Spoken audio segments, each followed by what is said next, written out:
আসসালামু আলাইকুম সুপ্রিয় শিক্ষার্থীরা, আশা করি তোমরা সবাই ভালো আছো, বাড়িতে আছো এবং সবাই নিরাপদে আছো। কোভিড-19 এই পরিস্থিতিতে সংসদ টেলিভিশনে নিয়মিত তোমাদের ক্লাস কার্যক্রম চলছে। তোমরা সেই ক্লাসগুলো অবশ্যই দেখবে। পাশাপাশি মুজাফফরগঞ্জ আলী নওয়াব উচ্চ বিদ্যালয় ও কলেজের নামে একটি লাইভ পেজ খোলা হয়েছে। অত্র প্রতিষ্ঠানের সম্মানীয় অধ্যক্ষ জনাব মোহাম্মদ আব্দুল মান্নান মজুমদার স্যারের নির্দেশনায় অত্র প্রতিষ্ঠানের সম্মানীয় সকল শিক্ষক মণ্ডলীরা নিজ নিজ বিষয়ের উপর সেই লাইভ পেজে ক্লাস দিচ্ছে। তোমরা সেই ক্লাসগুলো অবশ্যই দেখবে। এরই ধারাবাহিকতায় আমি মোহাম্মদ শরীফ হোসেন, সহকারী শিক্ষক, মুজাফফরগঞ্জ আলী নওয়াব উচ্চ বিদ্যালয় ও কলেজ, আজকে নবম দশম শ্রেণীর বাংলা দ্বিতীয় পত্র ব্যাকরণ কারক এই বিষয়টি নিয়ে আজকে আলোচনা করব। তাহলে সবাই জলদি পাঠ্যক্রমটি খাতা লিখে নাও। আমরা আজকে পড়ব কি কারক। ব্যাকরণের কারক মোটামুটি অনেকের কাছে মনে হয় যে এটা একটা ঝামেলার বিষয়, সবাই অনেক ছাত্রছাত্রী এটাকে কি করে বাদ দেওয়ার চেষ্টা করে, কিন্তু আসলে কিন্তু না। আজকের এই ভিডিওটি দেখার পর তোমার কারক সম্পর্কে সম্পূর্ণরূপে আইডিয়াটাই পাল্টে যাবে। কারক খুবই সহজ, খুবই সহজ, খুবই সহজ। আমি আজকে তোমাদেরকে খুবই সহজভাবে কারক এবং কারকের প্রকারভেদগুলো আলোচনা করব। যেহেতু কারক টপিক্সটা অনেক বড়, তাই এটা আমি কয়েকটা পর্ব করব। তারই ধারাবাহিকতা আজকে কারকের প্রথম পর্ব নিয়ে এসেছি, ঠিক আছে? তাহলে প্রথমে আসো, আমরা কারক জিনিসটা কি এটা জানি, ঠিক আছে? কারক শব্দের অর্থ হচ্ছে যা ক্রিয়া সম্পাদন করে, যা ক্রিয়া সম্পাদন করে। এটাকে যদি ভাঙি, এটা একটা সংস্কৃত শব্দ, এটাকে যদি আমরা ভাঙি তাহলে আমরা কি পাবো? ক্রি যোগ নক, অনেকে এটাকে অক বলে। আর ক্রি শব্দের অর্থ কি? ক্রিয়া। আর নক শব্দের অর্থ কি? সম্পর্ক।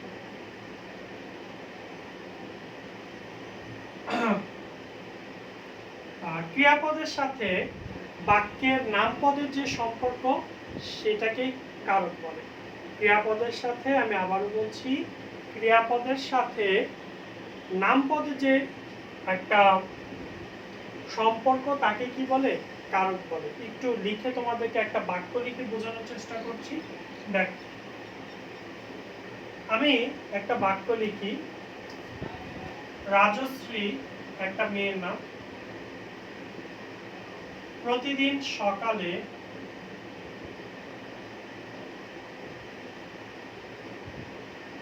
পথ শিশুদের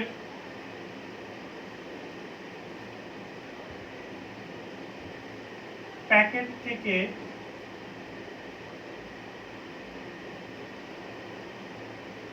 নিজ হাতে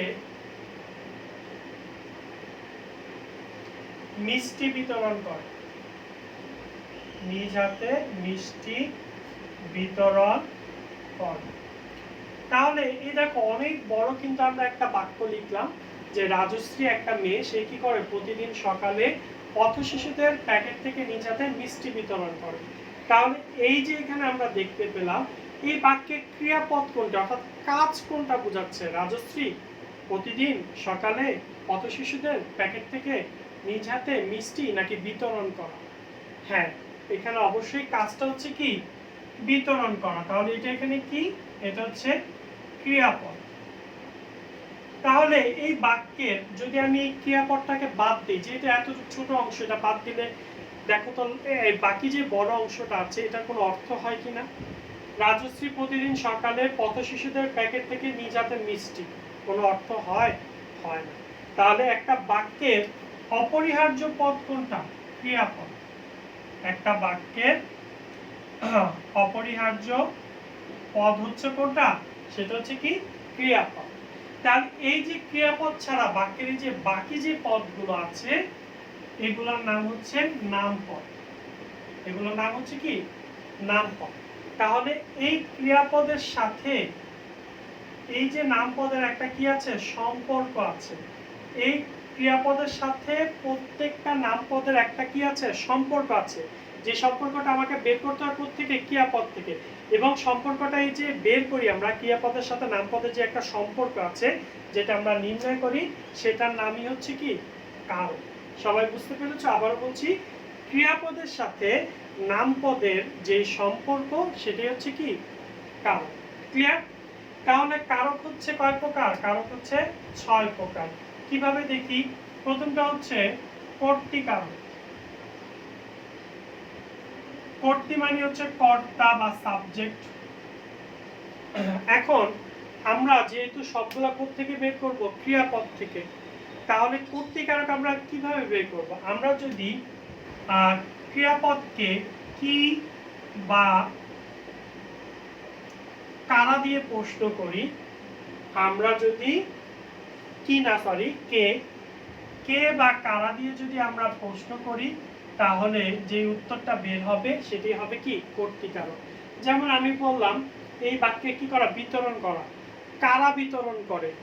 কোনো আনসার আছে, উত্তর আছে? নাই। যদি বলি কে বিতরণ করে, তাহলে কিন্তু একটা উত্তর আছে, দেখো রাজশ্রী। কে বিতরণ করে? রাজশ্রী। তাহলে রাজশ্রী এখানে কি কারক? কর্তৃকারক। রাজশ্রী এখানে কি কারক? কর্তৃকারক। কেন? কারণ এখানে ক্রিয়াপদকে যদি কে বা কারা দিয়ে প্রশ্ন করা হয়, তাহলে যেটা বের হবে সেটাই কি কারক? কর্তৃকারক। আমি বললাম বুলবুলিটা ধান খেয়েছে। কে ধান খেয়েছে? বুলবুলি। তাহলে বুলবুলিটা কি কারক? কর্তৃকারক। আমি বললাম রাজায় লড়াই। তাহলে এই যে লড়াইটা করছে, কে করছে? রাজায়। তাহলে রাজা হচ্ছে কি কর্তৃকারক। তাহলে আশা করি তোমরা কর্তৃকারকটা বুঝেছো খুব সহজেই। যে ক্রিয়াপদের সাথে যেহেতু সম্পর্ক নির্ণয় করতে হয়, তাহলে ক্রিয়াপদকে যদি কে বা কারা দিয়ে আমরা প্রশ্ন করি, যে উত্তরটা পাবো সেটাই হচ্ছে কি কর্তৃকারক। ঠিক আছে? এরপরে দ্বিতীয়টা আসো, কর্মকারক। কর্মকারক হচ্ছে কি বা কাকে দিয়ে যদি আমরা প্রশ্ন করি, কর্ম অর্থাৎ ইংরেজিতে আমরা যেটাকে অবজেক্ট বলি, কি বা কাকে দিয়ে যদি আমরা প্রশ্ন করি, তাহলে যে উত্তরটা বের হবে সেটা হচ্ছে কি কারক?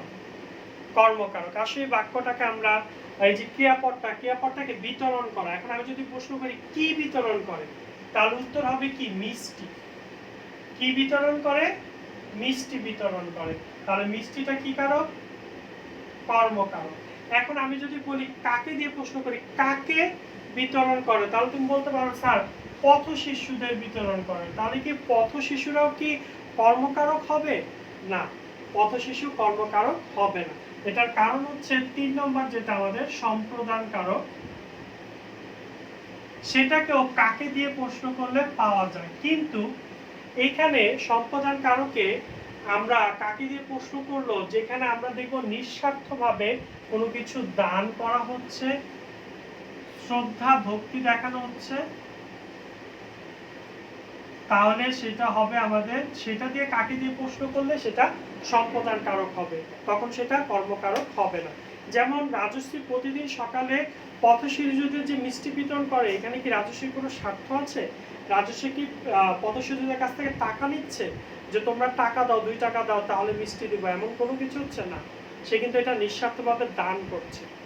তাহলে যদি কোনো কিছু কাকে দিয়ে প্রশ্ন করে যদি উত্তরটা নিঃস্বার্থভাবে পাওয়া যায়, তাহলে সেটা হবে সম্প্রদান কারক। আর যদি উত্তর নিঃস্বার্থভাবে না হয়, তখন সেটা হবে তোমার কর্মকারক। আমি আরেকবার বলছি, কর্মকারকটা হচ্ছে কি বা কাকে দিয়ে প্রশ্ন করলে যে উত্তরটা হবে সেটা কর্মকারক। কিন্তু যেহেতু সম্প্রদান কারকও কাকে দিয়ে বের করতে হয়, কিন্তু সম্প্রদান কারকে নিঃস্বার্থ কোনো দান, শ্রদ্ধা বা ভক্তি থাকে। যেমন আমি যদি তোমাকে বলি ভিক্ষুককে ভিক্ষা দাও, এখানে কাজটা কি? দাও, তাই না? তাহলে কাকে দাও? কাকে ভিক্ষা দাও? ভিক্ষুককে। এখন তুমি যে ভিক্ষুককে ভিক্ষা দিচ্ছ, বিনিময়ে কি তুমি কোনো প্রফিট বা কিছু নিবে, কোনো লাভ দিবে? অবশ্যই না। তাহলে এখানে কাকে দিয়ে প্রশ্ন করছে, এটা কি কর্মকারক হবে? না, হবে না। কেন? কারণ এখানে নিঃস্বার্থভাবে দেওয়া হচ্ছে। তাহলে সেটা কি হবে? সম্প্রদান কারক হবে। ঠিক আছে? দোকানিকে টাকা দাও, দোকানিকে টাকা দাও, এখানে দোকানি কি কারক? এখন আমি যদি বলি যে দোকানিকে যে তুমি টাকা দিয়েছো, নিশ্চয়ই বিনিময়ে তার থেকে তুমি কিছু নিয়েছো, কোনো কলম, পেন্সিল, রাবার। তাহলে এখানে দোকানিকে কাকে টাকা দাও? দোকানিকে। তাহলে এটা হবে কর্মকারক। কেন? কারণ এখানে তুমি কোনো কিছু বিনিময় নিয়েছো। আর যখন কাকে দিয়ে প্রশ্ন করলে সেটা নিঃস্বার্থভাবে হবে, তখনই সেটা হবে সম্প্রদান কারক। তাহলে আমরা এই 3টা শিখলাম কারক। এরপর আসো 4 নম্বর কারক, সেটা হচ্ছে করণ কারক। করণটা মূলত কিসের সাহায্য? কোনো কিছু সাহায্য বা সহায়ক। আমরা যদি প্রশ্ন করি যে কিসের সাহায্যে নেওয়া হয়েছে, এই বাক্যটাকে প্রশ্ন করে আসো, রাজশ্রী বিতরণ করে, বিতরণ ক্রিয়াপদ। তাহলে কিসের সাহায্যে বিতরণ করে? উৎসটা কোথায়? সে মিষ্টিটা কোত্থেকে উৎসরণ করে? প্যাকেট থেকে, তাই না? না, কিসের সাহায্য করে? প্যাকেট থেকে, এটা তো উৎস, কিন্তু সে কিসের সাহায্যে করে? সে তার নিজ হাতে সাহায্য করে। তাহলে এই যে নিজ হাত দেখতে পাচ্ছ, এটা হচ্ছে করণ কারক।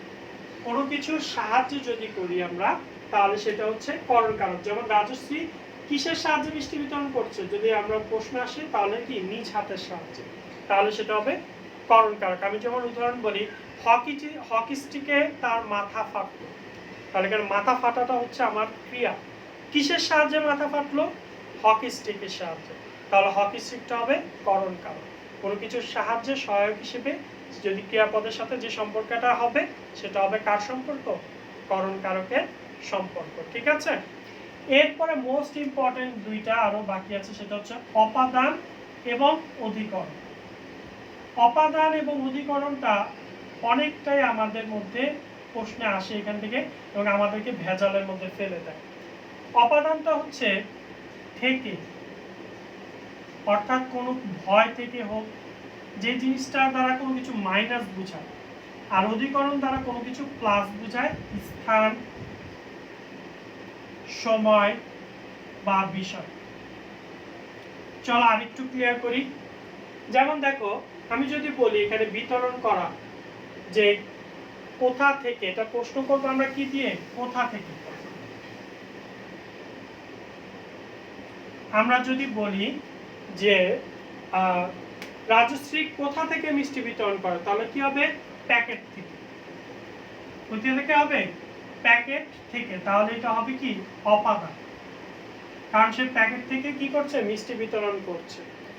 আর এখানে ভয় কথাটা কেন লিখেছি? যেমন আমি বললাম বাবাকে ভয় পাই, বাবাকে ভয় পাই। এখন যদি আমি বলি কাকে ভয় পাই? বাবাকে। তাহলে কাকে দিয়ে প্রশ্ন করছি, এখানে কোনো স্বার্থ নাই।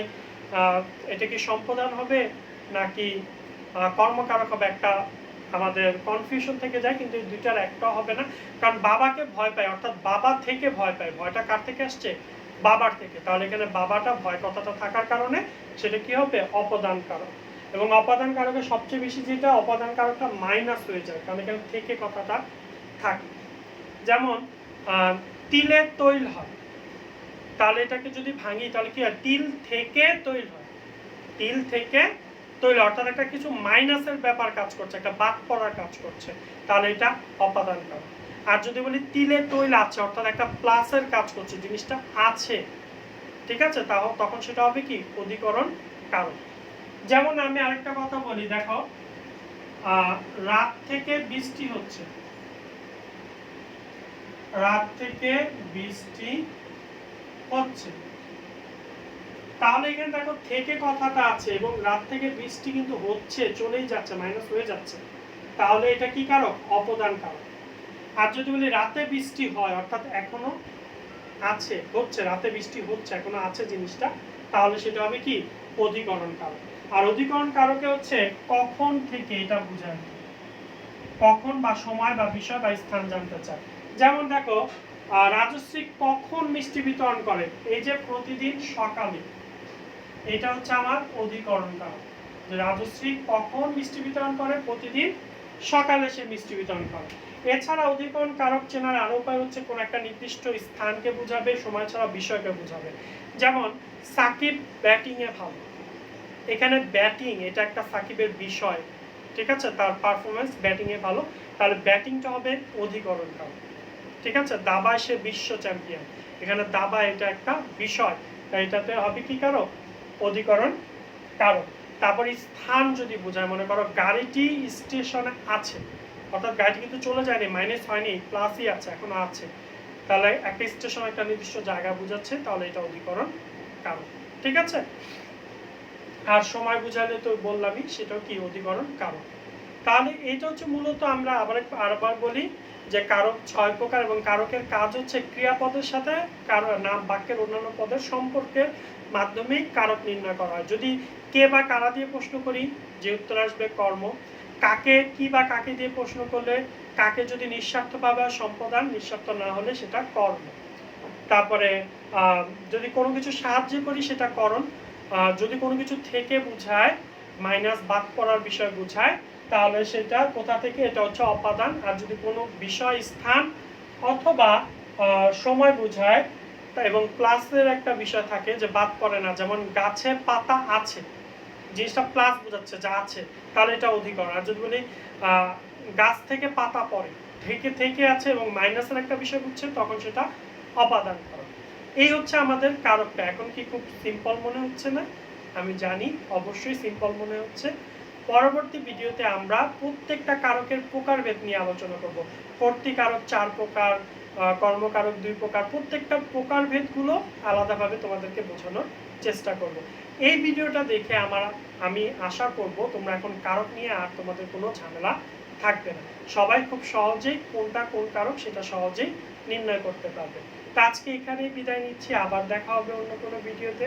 সেই পর্যন্ত সবাই ভালো থাকবে, সুস্থ থাকবে। আল্লাহ হাফেজ।